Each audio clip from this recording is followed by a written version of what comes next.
இன்றைக்கி நம்ம vegetable Maggi வீட்டில் எப்படி பண்ணலான்னு பார்க்கலாம். அதுக்கு நான் 2 டேபிள் ஸ்பூன் மிளகாய் தூள் எடுத்துருக்கேன். 1 டேபிள் ஸ்பூன் மஞ்சள்தூள், 1 டேபிள் ஸ்பூன் மிளகு, 1 டேபிள் ஸ்பூன் இஞ்சி பூண்டு பேஸ்ட்டு. வாங்க எப்படி பண்ணலான்னு பார்க்கலாம். அதுக்கு தேவையான காய்கறி 2 கேரட்டு, 1 பெரிய குடமிளகா, கொஞ்சம் உருளைக்கிழங்கு, 1 தக்காளி, 1 மீடியம் சைஸ் வெங்காயம், கருவேப்பிலை, கொத்தமல்லி. ஒரு கடாயில் ஒரு 4-5 டேபிள் ஸ்பூன் எண்ணெய் ஊற்றிக்கோங்க. எண்ணெய் ஊற்றிக்கினோடனே எண்ணெய் காஞ்சோடனே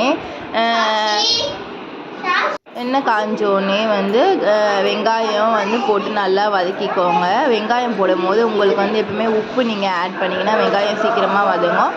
அதுக்கப்புறமா நம்ம வச்சுருக்க காய்கறி எல்லாத்தையும் போட்டு 1.5 டம்ளருக்கு தண்ணி ஊற்றுங்க. ஏன்னா நம்ம மேகி நீங்கள் ஒரு 4 பேக்கெட் நீங்கள் எடுத்திங்கன்னா ஒரு பேக்கெட்டுக்கு 1.5 டம்ளர் மீடியம் சைஸ் சின்ன டம்ளர், அதாவது அது டம்ளரில் 1.5 டம்ளர் தண்ணி ஊற்றுங்க.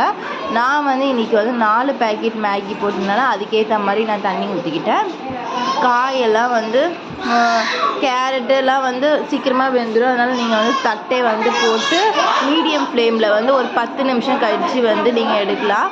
ஒரு குண்டானில் உங்களுக்கு தேவையான அளவு தண்ணி வச்சு அதாவது மேகி பேக்கெட் நீங்கள் எத்தனை போடுறீங்களோ அது ஏற்ற மாதிரி தண்ணி வச்சு வெடிக்கட்டி மேகியை இது மாதிரி தனியாக வச்சுக்கோங்க. அதுக்கப்புறம் காயெல்லாம் வந்தோடனே இந்த மசாலாவோடு சேர்த்து மேகியை மிக்ஸ் பண்ணிவிடுங்க. அவ்வளோதாங்க.